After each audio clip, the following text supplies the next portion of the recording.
There is something about the moment right before a person's life changes forever, a strange stillness, the kind that doesn't feel dramatic at all. It feels ordinary. A cup of coffee going cold on a desk. A fluorescent light flickering above a gray hallway.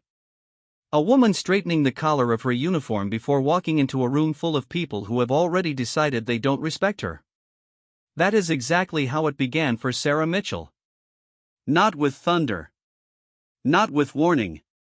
Just an ordinary Tuesday morning that turned into the day she would never forget, and the day that a man with medals on his chest and rot in his soul finally met the consequences he had been running from for years. Sarah Mitchell was 34 years old when she walked into Fort Caldwell military base for the last time as a civilian logistics coordinator. She had worked there for 6 years. 6 years of early mornings and late nights. 6 years of filing reports that nobody read, correcting numbers that powerful men casually got wrong, and watching promotions go to people who smiled at the right faces instead of doing the right work. She had a daughter at home named Lily, 8 years old, gap-toothed, obsessed with dinosaurs. Sarah thought about Lily every single morning on the drive to the base. That thought, that small, bright-eyed girl waiting at home, was the reason Sarah showed up every day and did her job with everything she had. She was not a soldier. She was a civilian contractor, brought in through a government staffing program to manage logistics, supply procurement, and budget compliance for the base's operational department. Her job, in plain terms, was to make sure the money added up, the supplies got where they needed to go, and the paperwork told the truth. It was unglamorous work. It required patience, precision, and a personality that could stay calm while being talked down to. Sarah had all three. She was the kind of woman who wrote things down, kept copies of everything, and double-checked her own work before anyone else could question it. She was careful not because she was afraid of making mistakes, but because she understood early in her career that careful women are harder to dismiss. The man at the center of this story was Colonel Raymond Howell. He had been the commanding officer of the operational division at Fort Caldwell for 3 years when Sarah first crossed paths with him. He was 51, built like a man who had once been athletic and never fully accepted that those days were behind him. He wore his uniform like armor, pressed, immaculate, every button in its place. He shook hands hard and held eye contact a few seconds too long, the way men do when they want you to understand that they are in charge before a single word is spoken. He had a wife back home in Virginia, 2 sons in college, a framed photo of himself shaking hands with a senator on his office wall, and a reputation on base that was divided sharply down the middle. The officers under his command who benefited from his favoritism thought he was a legend. The people who simply tried to do their jobs thought he was dangerous. Sarah's first direct interaction with Colonel Howell came about 3 months after his arrival at Fort Caldwell. It was a budget reconciliation meeting, the kind of meeting that civilian staff and department heads were required to attend quarterly to align procurement records with actual expenditures.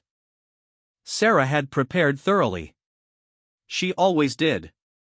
She brought her reports printed in triplicate, her spreadsheets organized by category, her notes typed and time-stamped.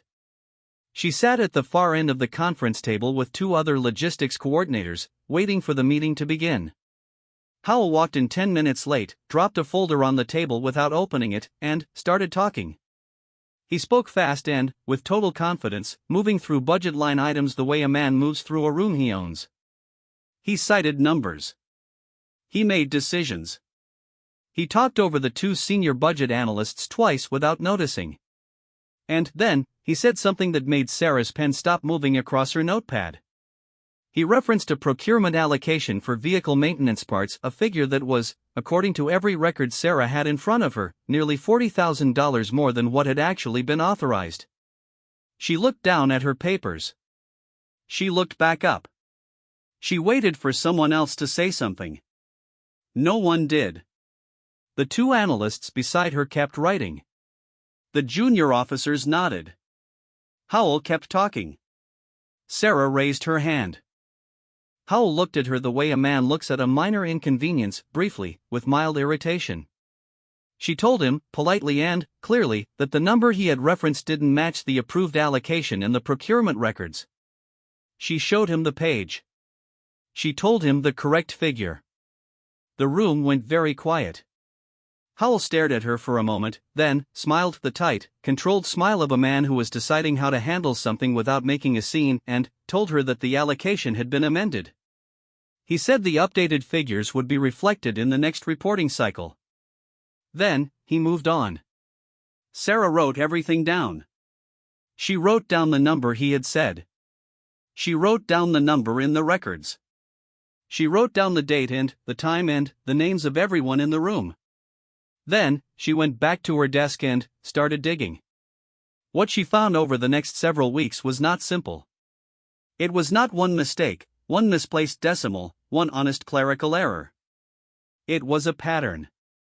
Procurement orders that had been approved for one amount and processed for another.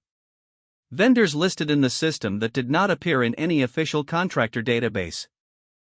Maintenance requests for equipment that, according to inventory records, did not exist at Fort Caldwell at all. Fuel allocations for vehicles that hadn't been deployed. Supply shipments recorded as received on dates that, cross-referenced against the base's own intake logs, showed no corresponding delivery. Small adjustments, each one almost invisible on its own.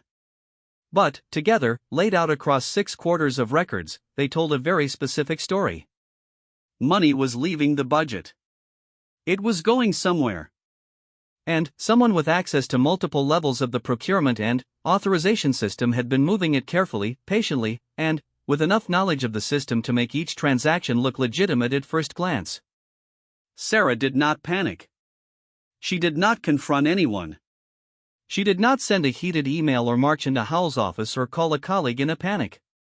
She went home, made dinner for Lily, helped her with a school project about the Jurassic period, and, after Lily was in bed, she sat at her kitchen table and thought carefully about what she was going to do. She had 2 fears.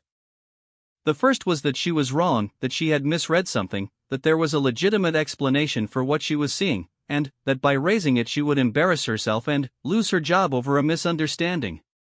The second fear was that she was right, and that the same thing would happen anyway. She had seen what happened to people who made noise at Fort Caldwell. A logistics manager 2 years earlier had filed an internal complaint about falsified vehicle inspection records and had been reassigned to a different facility within a month. A contracts analyst had questioned a vendor relationship and found herself suddenly buried in performance reviews that painted her as difficult and uncooperative.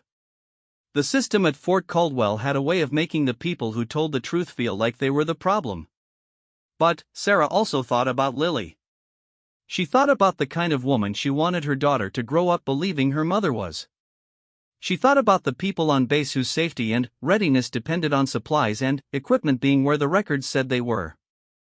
And she thought about the fact that she had 6 years of careful, documented, meticulous work behind her, which meant that if she was going to do this, she was going to do it in a way that was impossible to dismiss. She spent the next 3 weeks building her case. She did not do it on base computers. She did not discuss it with colleagues.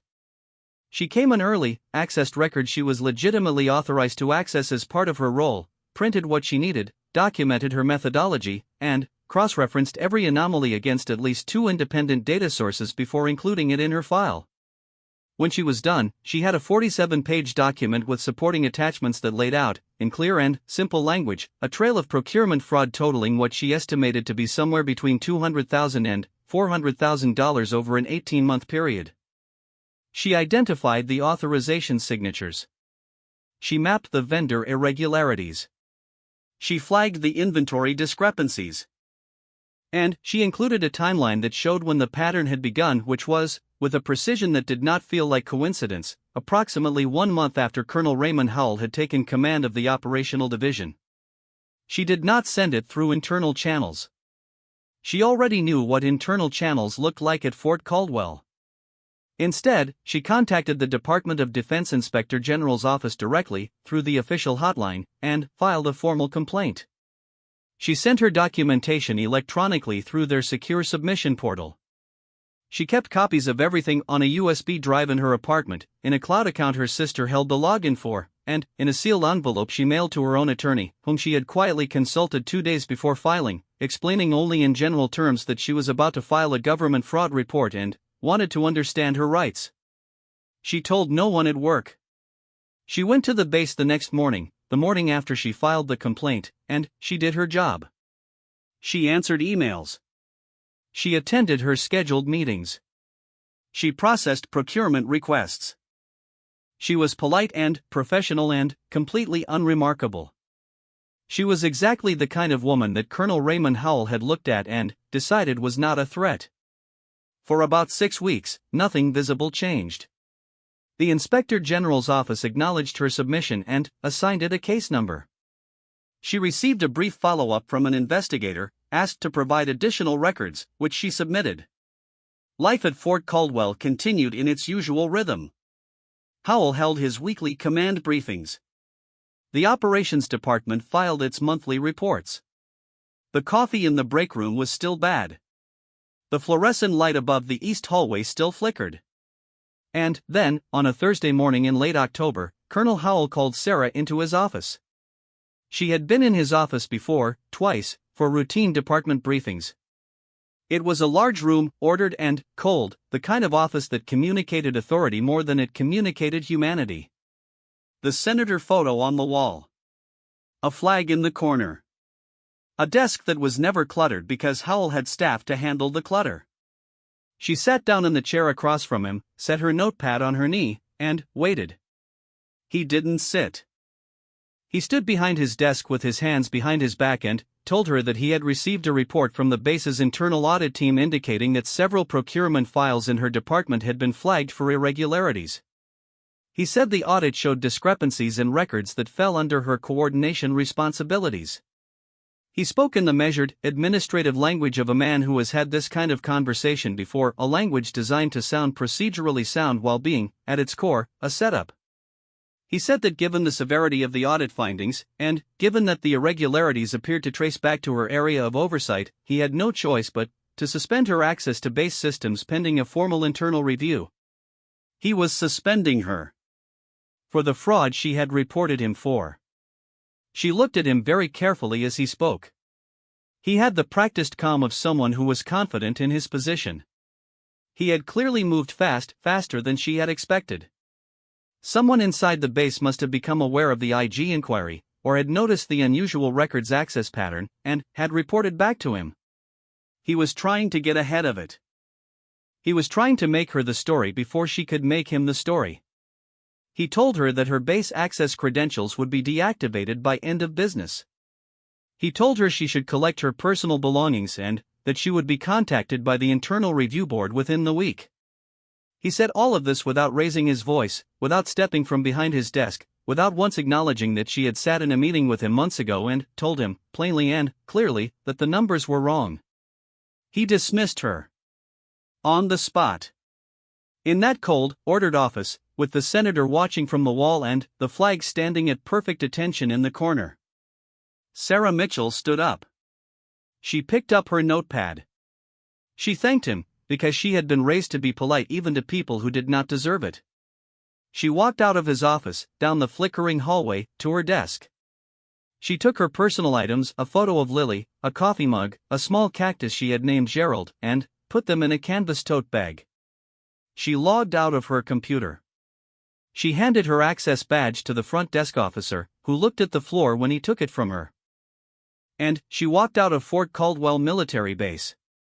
She drove to the edge of the base parking lot and sat in her car for about 20 minutes, hands on the wheel, not crying, not because she wasn't feeling anything, but because there was too much to feel and her brain had gone quiet with it. She thought about her paycheck, which she needed. She thought about her daughter. She thought about the 47-page document and the sealed envelope at her attorney's office and the case number from the Inspector General's office sitting in an email on her personal phone. Then, she called her attorney. And her attorney told her something that, for the first time in 3 months, made Sarah Mitchell feel like she could breathe. The IG investigation had not stalled. It had not been buried. It had, in fact, escalated. 3 days before Howell called Sarah into his office, the inquiry had been officially elevated from a preliminary review to a formal criminal investigation. The Defense Criminal Investigative Service had been notified. There were investigators who had been working quietly, accessing records, and building a case that was already, by all accounts, moving faster than most investigations of this type. Howell had made a critical mistake. In trying to get ahead of the investigation by dismissing Sarah, he had not slowed anything down. He had, in fact, confirmed the pattern investigators were already seeing, a pattern of using institutional authority to silence people who noticed things that weren't supposed to be noticed. Her dismissal was not the end of something. It was evidence. Sarah sat in her car in the parking lot of Fort Caldwell, tote bag on the passenger seat, Gerald the cactus wedged between the seat and the door, and she waited. She did not know exactly what was coming next. She did not know the timeline. She did not know how far the investigation had gone or what they had found beyond what she had submitted. But she knew, with the deep, bone-level certainty of a woman who had spent 6 years carefully documenting everything, that the truth was already out of her hands. It was bigger than her now. It was moving on its own. And Colonel Raymond Howell, standing behind his immaculate desk in his immaculate office, had no idea what was already in motion. It was still Thursday. The sun was low and pale over the base fence. Somewhere inside, the fluorescent light in the east hallway was still flickering. And the man who had just fired Sarah Mitchell with the confidence of someone who had never once been held accountable for anything was about to find out, for the first time in his life, what accountability actually felt like. The days after Sarah Mitchell walked out of Fort Caldwell were not quiet days. They were the kind of days that look calm from the outside but are, underneath, made entirely of pressure. She woke up early out of habit, because for 6 years her body had been trained to rise at 5:30 and be on the road by 6:15. Now she woke at 5:30 and lay in the dark of her apartment listening to Lily breathe through the baby monitor she still kept on from old habit, and she thought about what came next. She was unemployed. She had savings, about 4 months' worth if she was careful, and she had a daughter who needed school lunches and winter boots and had recently announced with great seriousness that she intended to be a paleontologist, which meant she needed books about dinosaurs, and books about dinosaurs were not free. She filed for unemployment benefits the morning after she was dismissed, because her attorney had advised her to document everything and establish her timeline cleanly. She started applying for jobs, methodically and without panic, because panic was a luxury she didn't have time for. She reached out to 2 former colleagues from a previous position, not to talk about what had happened. She had been specifically advised to say nothing publicly about the investigation, but to quietly signal that she was available and looking. She cooked dinner every night. She helped Lily with her homework. She took Gerald the cactus and put him on the windowsill in the kitchen where he got more light. Inside Fort Caldwell, things were moving in ways that Sarah only learned about later, in pieces, through her attorney and through official notifications. What she did not know, sitting in her apartment in those early days of November, was that the Defense Criminal Investigative Service, the DCIS, the federal law enforcement arm of the Department of Defense Inspector General, had been building a case around the procurement irregularities she had flagged for nearly a month before she was fired. Her submission had not been the only thread they were pulling. It had been, as one investigator would later describe it, the thread that connected the others. There had already been a separate, unrelated audit flag from a federal contractor oversight program that had identified one of the vendor accounts linked to Fort Caldwell's operational budget as potentially problematic. That audit had gone nowhere at the departmental level. It had been reviewed by a base administrative officer, marked as resolved without substantive follow-up, and filed. But when Sarah's submission arrived through the IG hotline, and investigators began mapping the vendor irregularities she had identified, that old audit flag came back up. The vendor account in question was connected to a registered LLC. The LLC had been formed 18 months earlier in a state with relaxed disclosure requirements. The registered agent for the LLC was a name that investigators initially did not recognize. It took them several weeks to trace it, through a chain of paperwork involving a holding company, a commercial mailbox address, and a bank account, to a woman named Patricia Howell. Patricia Howell was Colonel Raymond Howell's sister-in-law. She had no known background in military supply logistics. She had no prior government contracting history. Her LLC, which was listed in Fort Caldwell's vendor database under a name that sounded like a legitimate supply company, had received payments totaling, across 14 months, just over $310,000. These payments had been processed through procurement orders that bore Colonel Howell's authorization signature. they had been categorized under line items that were, by design, among the least scrutinized in the base's operational budget: small equipment maintenance, incidental supplies, miscellaneous operational costs. Each individual payment was modest enough to avoid triggering automatic review thresholds. Together, they formed a very clean and very intentional financial pipeline. Investigators also found something else. Two of the junior officers in Howell's command had their own threads to follow. One of them, a young captain who had been assigned to the base's procurement processing unit, had been the person responsible for entering several of the fraudulent vendor transactions into the system. He had done it under Howell's direct instruction, and he had done it while understanding, at some level, that what he was doing was not right because he had kept a personal record of those instructions. Not because he was planning to report Howell. He had kept the record because he was scared, and scared people often document things without fully knowing why. Those records, found during a search of his workstation, became some of the most important evidence in the case. The second officer had a different kind of involvement. He had been present at a private meeting, not recorded in any official schedule, where Howell had discussed with two other individuals what to do about the budget review inquiry. This officer had said nothing and done nothing to stop what was being discussed. But he remembered everything. And, when investigators reached him, he chose, for reasons that were probably a combination of conscience and the recognition that the walls were already closing in, to cooperate fully. None of this was visible to the outside world. Fort Caldwell continued its routines. Morning formations happened. Vehicle convoys departed and returned. The cafeteria served the same rotating menu.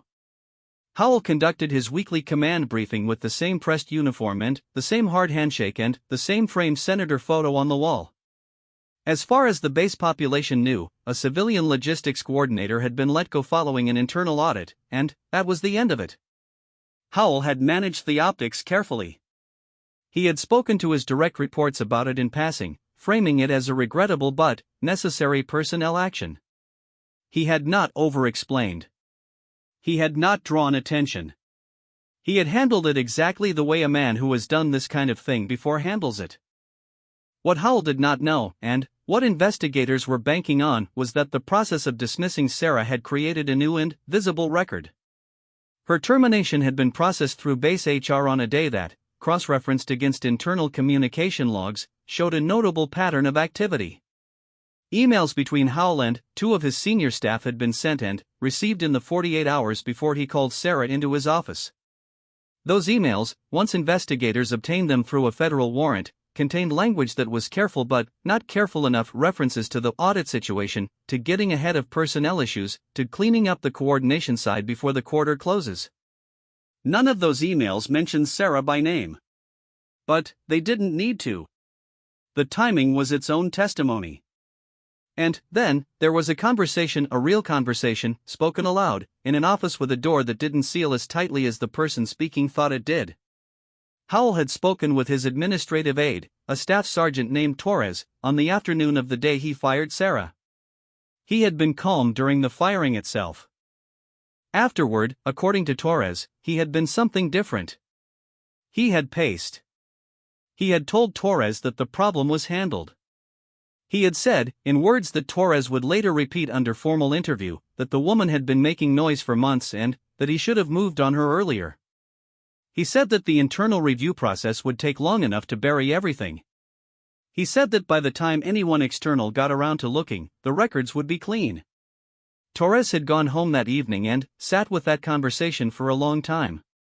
He was 26 years old, 4 years into his military service, and he had a family that depended on him and a career that he did not want to destroy.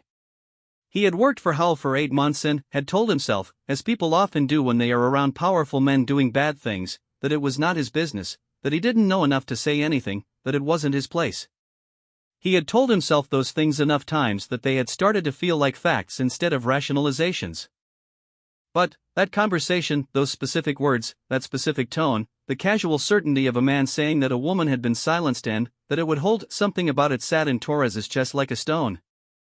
3 days later, Torres walked into the base's Judge Advocate General office and asked to speak to someone confidentially.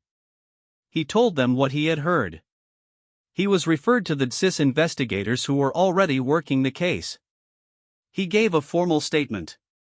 He was advised of his rights and his options.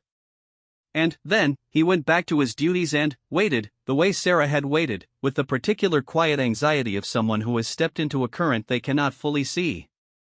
November deepened. Sarah got a call back on a job application, a logistics position with a civilian government contractor about 40 minutes from her apartment.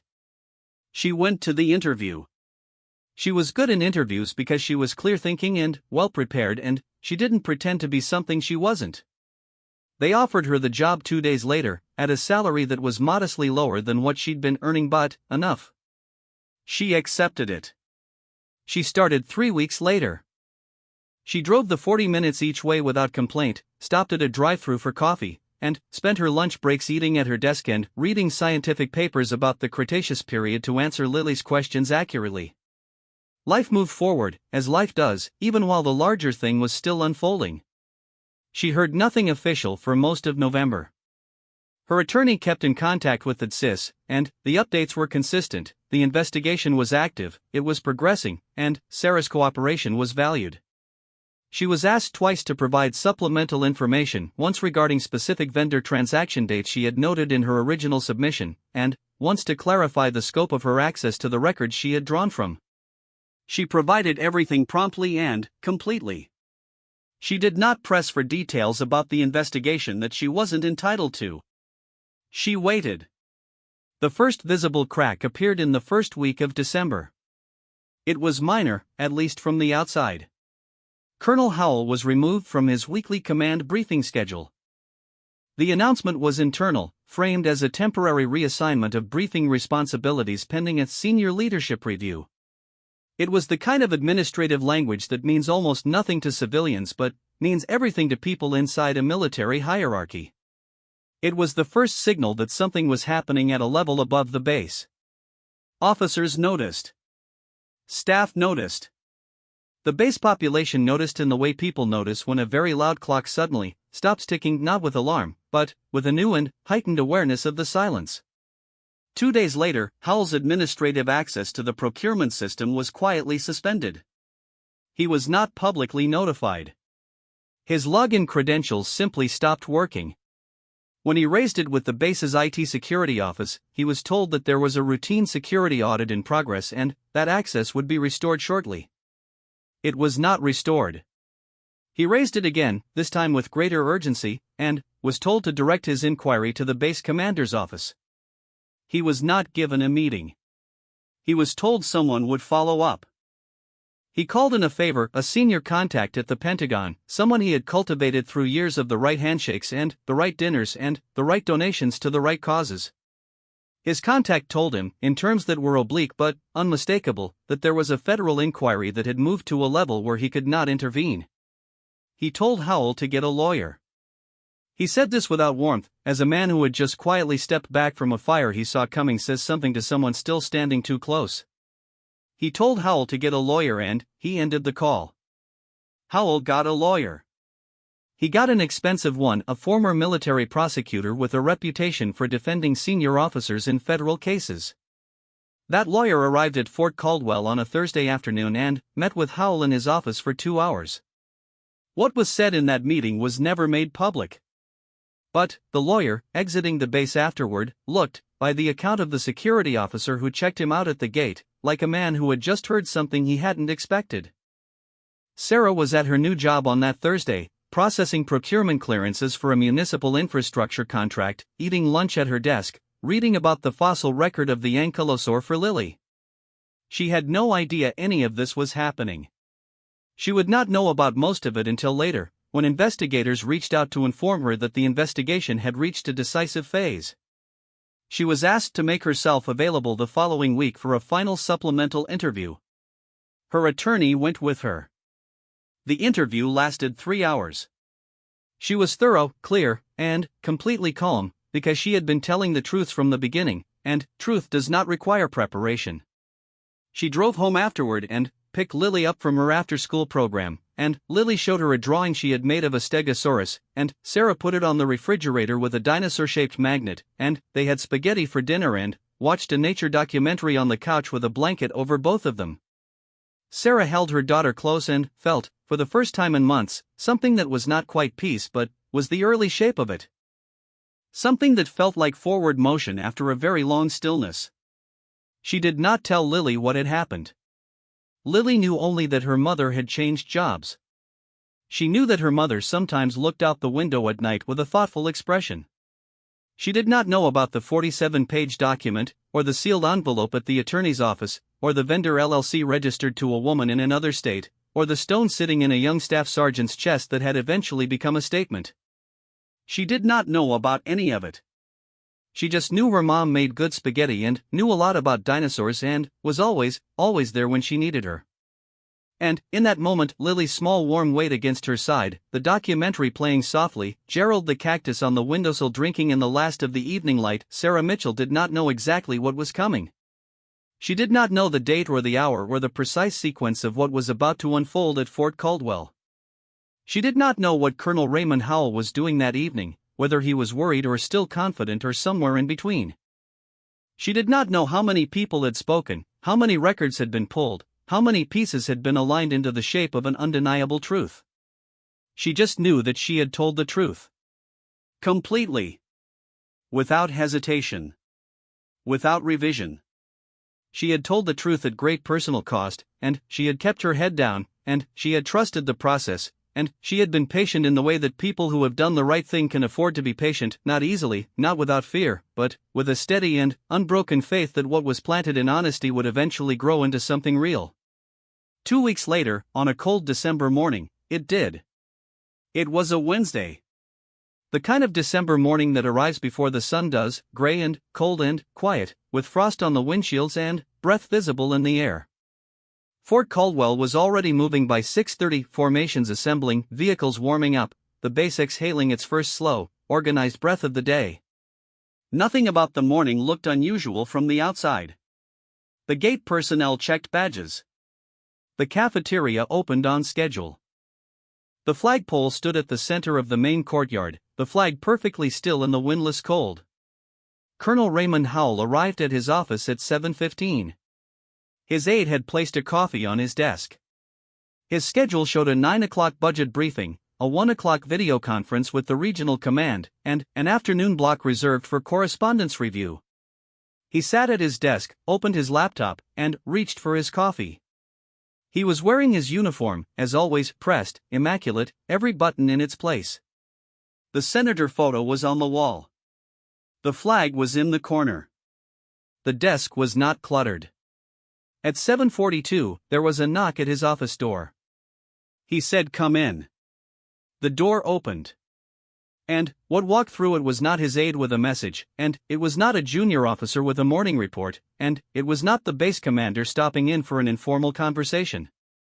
What walked through the door was 2 agents of the Defense Criminal Investigative Service in plain clothes, a uniformed military police officer, and the Fort Caldwell base commander, whose expression carried the particular quality of a man carrying out a difficult obligation with full awareness of its weight. The DSIS agent in front was a woman named Chen, mid-40s, with a calm and entirely professional manner that communicated, without any heat, that this was not a conversation, that the time for conversations had passed and what was happening now was something different and irreversible. She addressed Howell by rank and name. She told him she was from the DSIS. She told him she was executing an arrest warrant issued by a federal magistrate in connection with a criminal investigation into federal procurement fraud, theft of government property, obstruction, and retaliation against a federal whistleblower. She asked him to stand up slowly and step away from his desk. He did not move immediately. There was a pause, the kind of pause that happens when a person's brain is receiving information their whole life has told them is impossible. For a man like Raymond Howell, the experience of being on the receiving end of authority was so foreign that it took a moment for his nervous system to process it as real. He looked at the base commander, who looked back at him with that steady, weighted expression and gave him a single nod. The nod meant, yes. This is real. This is happening. Howell stood. He stepped away from his desk. Agent Chen moved forward and handcuffed his wrists behind his back with the practiced efficiency of someone who has done this many times and understands that how this moment is handled matters. She did it without roughness. Without theater. Without any of the drama that moments like this carry in movies. It was clean, and professional, and unambiguous. His rights were read to him in full, clearly, while he stood in his own office in front of his own desk with the senator photo on the wall watching from behind glass. He did not speak during the arrest. Whatever was happening in his mind, the calculations, the reckonings, the sudden and violent reorganization of everything he thought he understood about his situation, none of it reached his face. Or rather, it reached his face in the form of a blankness that was not calm but was the closest thing to it that a person can manage when their world is ending in real time. He was walked out of his office. Down the hallway. Through the administrative building. Out the main entrance onto the path that ran between the courtyard and the parking area. The base was already populated by that time. People were walking between buildings, going to briefings, carrying clipboards, heading to the motor pool. They saw it. A colonel in uniform, hands behind his back, walking between two plainclothes federal agents and a military police officer, with the base commander following a step behind. There was no announcement. There was no public statement in that moment. There was only the sight of it, which spread through Fort Caldwell's 6,000 personnel with the particular speed that important, visible things spread through closed communities fast, quietly, and with a weight that people carried with them for a long time afterward. He was placed in a government vehicle. The doors closed. The vehicle left the base. And the man who had arrived at Fort Caldwell 3 years earlier with his medals and his handshake and his framed photo and his absolute certainty that the institutional authority he carried was his forever, that man was gone. What remained in his office was a cold coffee, an open laptop with a 9 o'clock briefing on the schedule that would never happen, and a flag standing at perfect attention in the corner of an empty room. The charges filed against Colonel Raymond Howell were detailed and specific. Procurement fraud, he had authorized falsified purchase orders directing government funds to a fraudulent vendor. Theft of government property, the fraudulent vendor, traced to his sister-in-law's LLC, had received over $310,000 in government funds. Conspiracy, investigators had established that at least 2 other individuals had participated in the scheme with knowledge and intent. Obstruction of justice, this charge related to actions taken after the investigation had begun, including the internal communications that referenced handling the audit situation and the personnel action taken against Sarah. And the final charge, the one that would draw the most attention in the legal and military community when the indictment was made public, was retaliation against a federal whistleblower, a charge under the Military Whistleblower Protection Act and related federal statute, which carries its own serious penalties and which the prosecutors had decided, after considerable deliberation, to include as a standalone count rather than folding it into the obstruction charge. They wanted it on the record clearly. They wanted there to be no ambiguity about what had happened to Sarah Mitchell and why it mattered. His sister-in-law, Patricia Howell, was also arrested. She had cooperated partially with investigators but had not fully disclosed the extent of her knowledge, which investigators had established independently through banking records, email correspondence, and phone records. She was charged with conspiracy and receipt of stolen government property. Her LLC was frozen. The bank accounts associated with it were seized pending forfeiture proceedings. The junior captain who had entered the fraudulent transactions was charged with conduct unbecoming an officer and false official statement, lesser charges, reflecting his cooperation and relative position in the hierarchy. He faced administrative proceedings as well as criminal exposure, and ultimately accepted a plea arrangement that included a reduction in rank, repayment obligations, and a separation from service. He was 29 years old. It was not a good outcome for him, but it was an outcome of his own making, and the investigators and prosecutors involved in the case were consistent in their assessment that the outcome he received was a reflection of the choices he had made, both in participating and in cooperating. The administrative officer who had buried the original contractor audit flag, the one that followed earlier, might have uncovered the fraud 18 months sooner, faced an internal administrative review. He was not criminally charged. Investigators determined that his failure to follow up, while professionally negligent, did not rise to the level of criminal involvement. He received a formal reprimand and was reassigned. It was, by most accounts, a lenient outcome. But the investigation had prioritized the primary actors, and the resources were focused accordingly. Staff Sergeant Torres, the aide whose conscience had eventually won out over his fear, was formally recognized in the investigative report as a cooperating witness whose testimony had been materially important to the case. He received no charges. He received a commendation from the DSIS that was entered into his service record. He continued his military career, and, in the years that followed, he spoke occasionally, in private, to people who asked him why he had come forward.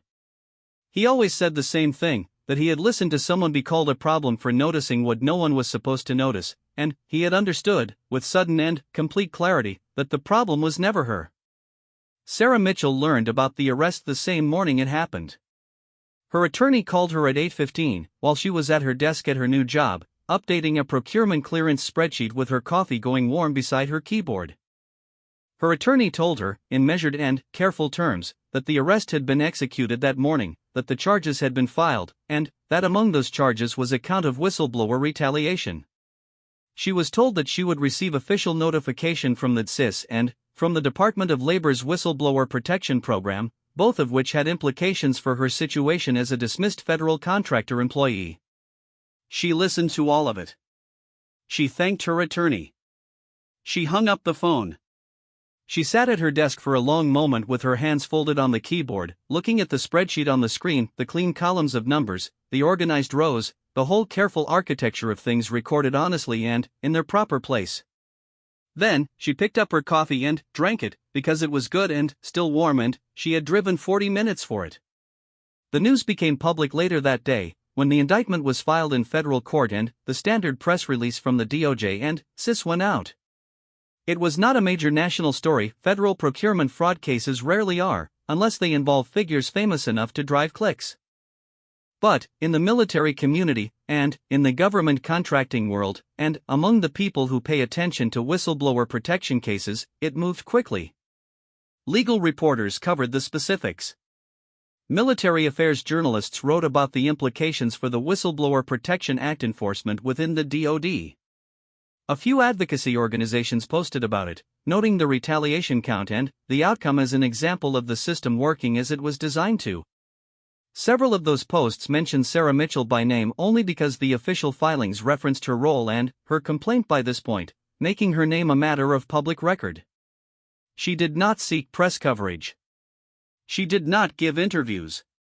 When a journalist sent her a message through her professional email asking for a comment, she forwarded it to her attorney and left it there. She was not interested in being a story. She had never been interested in being a story.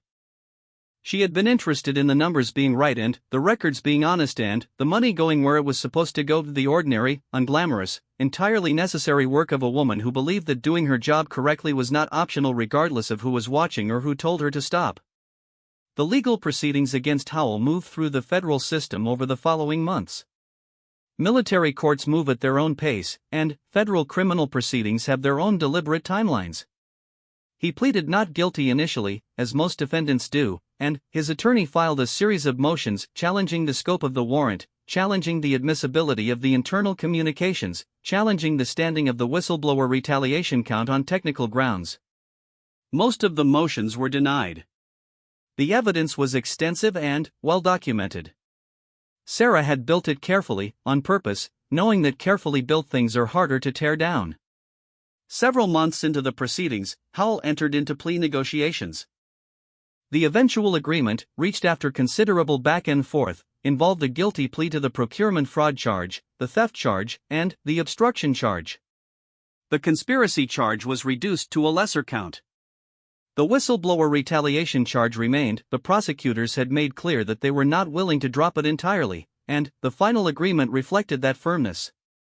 He was sentenced to 4 years in a federal correctional facility, stripped of his rank and all associated benefits, and ordered to make full restitution of the fraudulently obtained funds.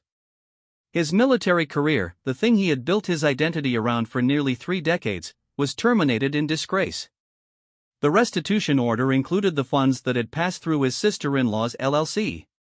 Patricia Howell received a separate sentence, 18 months, with eligibility for early release, plus restitution obligations of her own. Her LLC was permanently dissolved. The money that had already been spent would take years to recover through the civil forfeiture process, but the legal infrastructure was in place to pursue it. Fort Caldwell itself went through a significant review period following the arrests. A new commanding officer was brought in for the operational division. Internal audit procedures were strengthened. The base implemented a revised procurement authorization process that added an independent verification layer for vendor payments above a certain threshold, a change that several analysts noted, publicly, would likely have flagged the fraudulent transactions much earlier if it had been in place during Howell's tenure. It was one of those institutional reforms that arrived too late to prevent the damage that inspired them but too important to delay any further. Sarah Mitchell filed a formal complaint through the Department of Labor's Whistleblower Protection Program regarding her dismissal. The complaint was reviewed, and investigators found, consistent with the federal criminal findings, that her termination had been a direct retaliatory act in violation of applicable federal whistleblower protection statutes. She was entitled to reinstatement to her original position, back pay for the period of her dismissal, compensatory damages, and attorney's fees. She did not return to Fort Caldwell. She did not want to go back to that base, to that building, to the fluorescent light above the east hallway. She accepted the financial remedies, which were significant and which her attorney navigated on her behalf with the same thoroughness Sarah had applied to her own documentation. She stayed at her new job, where the work was steady and the commute was manageable, and no one had ever looked at her the way Raymond Howell had looked at her when he decided she was a minor inconvenience. Lily turned 9 in the spring after all of this concluded. Sarah made her a cake in the shape of a stegosaurus, imperfect, slightly lopsided, magnificent. Lily declared it the best cake in the history of the world and immediately asked if they could have one shaped like a triceratops next year. Sarah said yes. She said yes to a lot of things that year that she had been holding her breath about for too long, small things, mostly. Taking a weekend trip. Signing Lily up for a paleontology summer program at the Natural History Museum. Getting a second cactus for Gerald to have company. Letting herself feel, without immediately bracing against the feeling, that things were all right. She did not think about Raymond Howell often. When she did, it was not with anger, exactly. Anger requires a kind of energy and attention that she had stopped having available for him from the moment she walked out of his office with Gerald in her tote bag. What she felt, on the rare occasions she thought about him at all, was something more like a quiet and settled certainty, the feeling of having been exactly who she needed to be in a situation that tried very hard to make her less than that. She had not set out to bring him down. She had not wanted to become a figure in a federal investigation or a reference point in whistleblower protection advocacy materials or a case study in military procurement fraud discussions. She had wanted, very simply, for the numbers to be right. For the records to tell the truth. For the money to go where it was supposed to go. She had wanted to do her job the way she had always done her job, carefully, honestly, and with the kind of meticulous attention to detail that had taken her years to build and that no one was going to take from her, regardless of who told her she was a problem for having it. What she had discovered, through all of it, was something that is easy to believe abstractly but much harder to trust when you are sitting in a parking lot with a tote bag and a cactus and an uncertain future in front of you, that doing the right thing is not always immediately rewarded, but it is also not ultimately without consequence. The consequences just take longer than you want them to. They move through channels you can't always see, gathering strength from sources you didn't know existed, building toward an outcome that might not arrive on your schedule but arrives, in the end, with an exactness that feels almost architectural, as though the whole structure of it was being assembled from the moment you told the first honest truth. Sarah Mitchell had told the truth. She had kept records. She had trusted the process. She had been patient. She had protected herself without becoming someone she didn't recognize. And, in doing all of that, in simply being the careful, thorough, honest person she had always been, she had put into motion something far larger than herself, something that moved through federal investigative channels and warrant applications and plea negotiations and sentencing hearings and arrived, finally, at a cold Wednesday morning in December when 2 plainclothes agents and a military police officer knocked on the door of a man who had spent years believing he was untouchable. He was not untouchable. He had never been untouchable. He had only ever been surrounded by people who were either complicit or afraid. And the one person who had been neither, the woman sitting at the end of the conference table with her papers printed in triplicate, the woman he had looked at and decided was not a threat, she had been, from the very first moment, the most dangerous person in that room. Not because she wanted to destroy him, but because she simply refused to pretend the numbers were right when the numbers were wrong. That refusal, small, quiet, steady, and absolute, was the thing that everything else followed from. That refusal was the whole story. Gerald the cactus is still on the windowsill. He's doing fine.